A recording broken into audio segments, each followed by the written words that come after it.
Apple's newest clear case for the iPhone line. Either looks really goofy to you or looks extremely aesthetic. There's really no in between.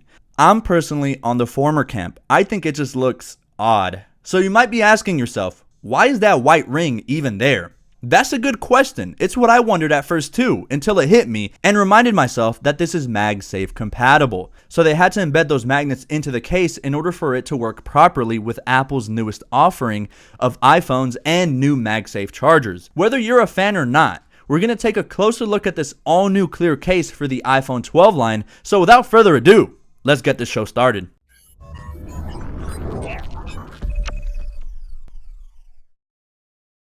First things first, when paying $49 for a case, it better at least have a bougie unboxing experience. So on the front, we have a depiction of the see-through and transparent new clear case, all except for that white ring. On the front, we see the text iPhone 12 and 12 Pro, alongside with MagSafe branding and clear case branding. There's not much action going on the sides, but on the top, we do see our plastic holder, so this can be displayed at the Apple Store. And on the back, we have iPhone 12 and 12 Pro clear case in several different languages, as well as a demonstration of how to apply the case on, which is pretty self-explanatory. Then, rip off our green pull tab, open up the flap, and pull out our shiny new case in mint condition, probably the cleanest it will ever be, since this thing is a fingerprint magnet. A bit on that later. The holder anchoring your case in place during shipment doesn't have much action going on. And oh, almost forgot, you do get a warranty and information guide, but aside from that, that's all there is to it. Okay, so although this specific case says 12 and 12 Pro, this same exact case is also available on the other 12 models,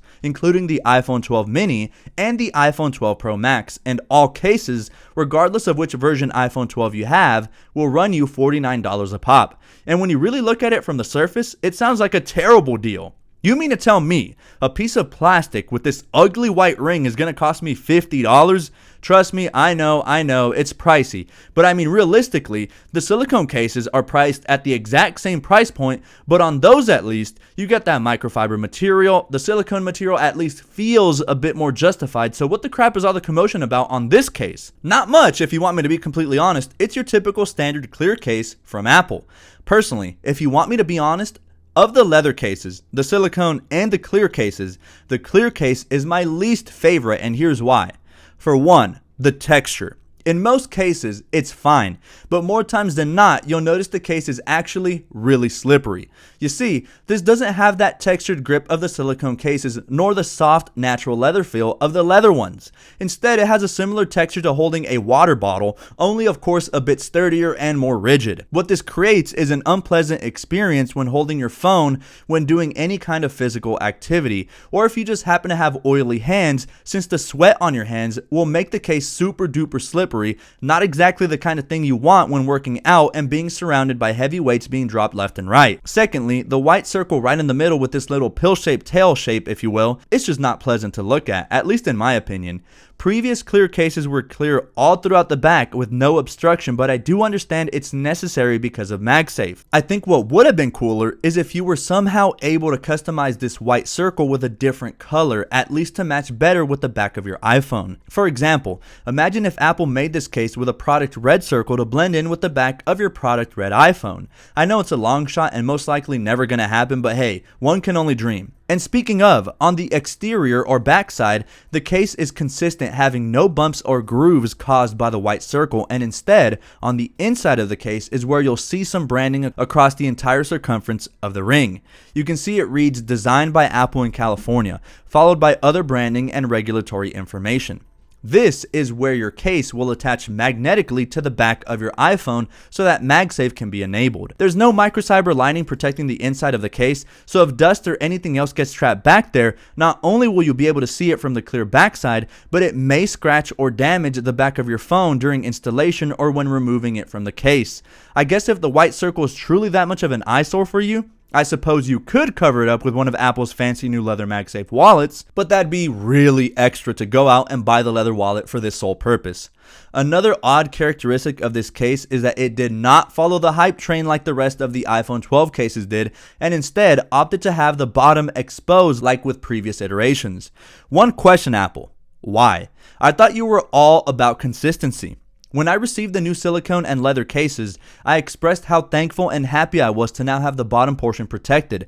But now with this case, it's not protected? I don't know why either. Maybe the plastic wasn't strong enough for the thin little section connecting it all together like on the leather and silicone cases? Maybe something was off with the cutouts for the mics and lightning port. I don't know, but I'm definitely not a fan. And one last thing, the buttons are nowhere near as clicky as on the leather or silicone cases. In fact, the buttons are much harder to press on this case as compared to the silicone or leather ones. You don't get the same responsiveness as you would on the other cases, and actually requires more force than you'd think when trying to raise the volume up or down or putting your iPhone to sleep. Thankfully though, the cutouts for the mute switch and camera cutout are perfectly aligned so that there is no obstruction to the camera square or hinder your ability to easily mute your iPhone. But with the nature of the material, it just attracts so many fingerprints, especially when your hands are sweaty or oily. It just makes the case look really, really dirty. It seems like I'm just bashing on this little guy, but it does have some perks. We all know naked iPhones without a case is one of the most beautiful pieces of hardware Apple has ever created, especially on the newly redesigned 12 line with the newer boxier look. So if you're in love with the new design and your color option, then this might be the right case for you since it's obviously see-through and preserves the sexiness of the design, albeit with a rather large white ring on the back that surrounds the Apple logo. Another surprising fact about this case is that it doesn't discolor over time as one would initially think. I remember when I got my first ever iPod Touch 2nd Gen way back in the day that actually got stolen from the locker room and my parents were beyond pissed. But that's besides the point. I had bought a clear case for that little thing eons ago, and after about a month, the case looked horrible. It was off eBay, so I wasn't expecting much. It had this yellow hue to it. It looked absolutely dirty with a ton of micro abrasions and scratches. Thankfully, Apple's offering is way sturdier and at least does a better job against scratches onto the actual case. And from experience, Apple's clear cases won't discolor over time and get that ugly yellow hue that other competitors' clear cases normally produce. So what's my final verdict? Well, as you can tell by everything I said, I'm not a fan at all. I'd say the silicone cases are a way better alternative, or even the leather ones if you're willing to fork over an extra $10 for your case, since the leather cases now come in at $59. The silicone cases just offer that crucial grip, brighter colors, the microfiber material lining the back of your iPhone, and also have the bottom portion protected. Because of all of these factors, I'd say look at other alternatives unless you're 100% set on purchasing this case. This case isn't for everyone, but still functions exactly the same as any other case for your iPhone. Its main purpose is to protect in the event of a drop. But I want to know what you guys think. Are you a fan of the new clear iPhone cases with MagSafe, or do you think it's too expensive for what it offers? Let me know in the comments below, guys, and as always, if you found this video useful, please make sure to drop a like as it helps out a ton with the YouTube algorithm, and keep your eyes peeled for my iPhone 12 battery drain test very soon. I'm dropping a huge surprise on that video, so make sure you don't miss it. Alright guys, that's it from me. I'll be catching you on the next one.